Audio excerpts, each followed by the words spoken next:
Good afternoon, Grace Community Church. Welcome back to our daily devotionals. Pastor Billy here, enjoying the beautiful day outside right now.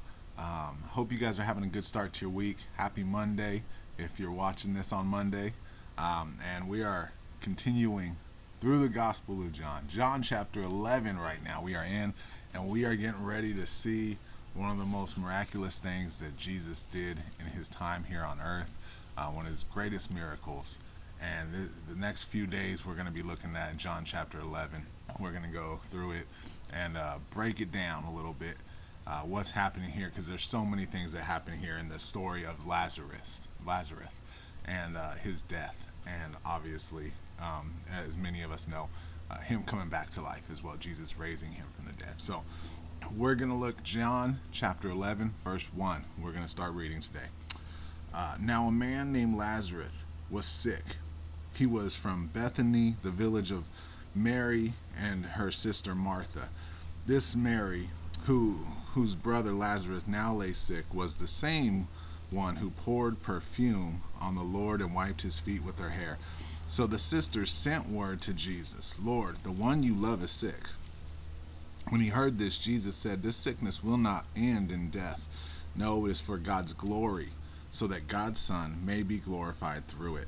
Now Jesus loved Martha and her sister and Lazarus. So when he heard that Lazarus was sick, he stayed where he was 2 more days. And then he said to his disciples, let us go back to Judea. But Rabbi, they said, a short while ago the Jews there tried to stone you, and yet you are going back? Jesus answered, are there not 12 hours of daylight? Anyone who walks in the daytime will not stumble, for they see by the world's light. It is when a person walks at night that they stumble, for they have no light. After he had said this, he went on to tell them, our friend Lazarus has fallen asleep, but I am going there to wake him up. His disciples replied, Lord, if he sleeps, he will get better.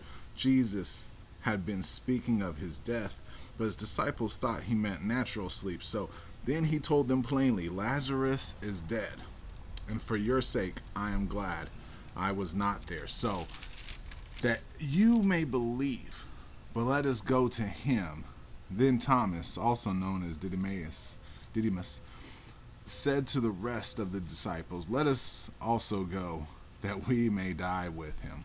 And we're going to stop right there today and talk about what's happening here in these first 16 verses.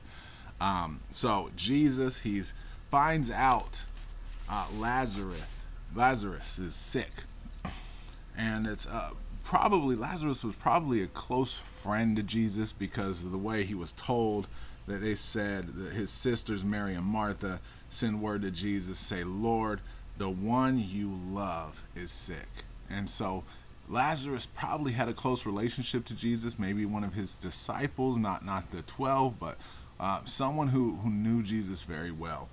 And so Jesus, when he hears this, he declares something. He says in verse 4, this sickness will not end in death. No, it is for God's glory, so that God's Son may be glorified through it. And so in that declaration, we hear a purpose for this sickness. He said it's not going to end in death, first of all, but it's for God's glory, and it's for Jesus to be glorified through it. And so we hear that right now. There was a purpose in this sickness. I want us to think about that for a second, because this was a bad thing that Lazarus was going through. He was sick. He was on his deathbed, basically. And Jesus said there was a purpose behind it.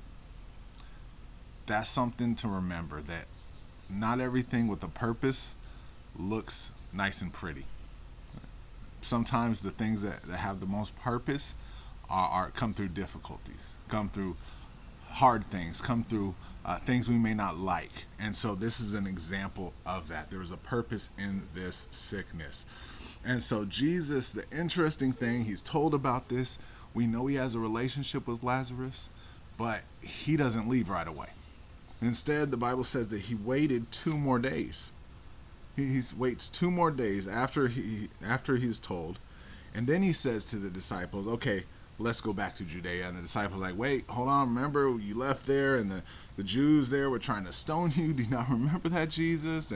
And he goes on to say, no, we're going. Our friend Lazarus has fallen asleep, and I'm going to wake him. And they're like, well, if he's asleep, that's great. Let's let him sleep. Let's stay here when it's safe, Jesus. What are you thinking?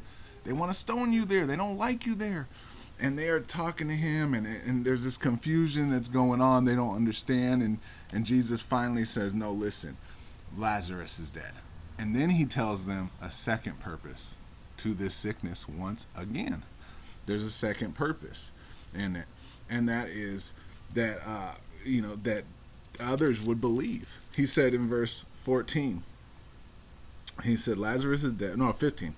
Lazarus is dead, and for your sake, I am glad I was not there so that you may believe. Let's go to him. He's saying, listen, Lazarus is dead, but I'm glad for your sake, because now you're going to get to witness an amazing miracle. He's saying, I'm glad because it's going to help you believe. And sometimes, again, just something to think about today, the difficulties that we go through, difficulties others go through, there are good that come out of those things. And sometimes, we don't like it, but man, great things come out of it. Think about the testimonies that people go through, the difficulties, yet then God uses them for good. And good things come out of it. Even right now, as we're doing this sheltered in place, I'm hearing testimonies about people that have never come to our church on Sundays mornings, but have watched our videos now that we're online, and how those videos are impacting them through a difficult thing right now. God is still moving and doing great things. So good for us to remember that today. And then I just want to point out how this ends in verse 16. Thomas, I love Thomas. Thomas is known as Doubting Thomas. That's like his little nickname as a disciple. And he said, well, let's also go that we may die with him. And so Doubting Thomas, living up to his name somewhat. Well, one, he's loyal. He's got to say that he's loyal. And saying, well, let's go with Jesus so that we can die with him. Doubting that they were going to live, but he was loyal in that. That's just a little side note. I wanted to point that out because every time I read that, it makes me laugh, his response there. The takeaway today in this that we're hearing. Remember, Jesus stayed 2 days later. He stayed 2 days until he actually left. The request came in. Mary and Martha sent word to him. Jesus got it and did not respond for 2 days. That's when he left for there. And so then it took more days to get there as well. A great reminder, great takeaway from this is that God's timing does not always line up with ours. And so we may pray and we may ask, and he doesn't mean he doesn't hear us, doesn't mean he doesn't know what's going on. It may mean that it may be a while longer because God has something greater in store. We're going to see over the next couple of days just what Jesus does in this, and how if he had not waited 2 days, it wouldn't have, the miracle wouldn't have happened. And so sometimes the delay is setting up a miracle. And I think it's a good takeaway to remember today, that maybe you've been praying, maybe you've been asking God, and maybe there's been a delay, but just know that sometimes those delays are setting up a miracle, and God has a miracle for you. So, church, I hope you're doing well. God bless you guys. Have a great day. I hope you guys have a great week this week, and we'll be back tomorrow with the Never Devotional. God bless you guys.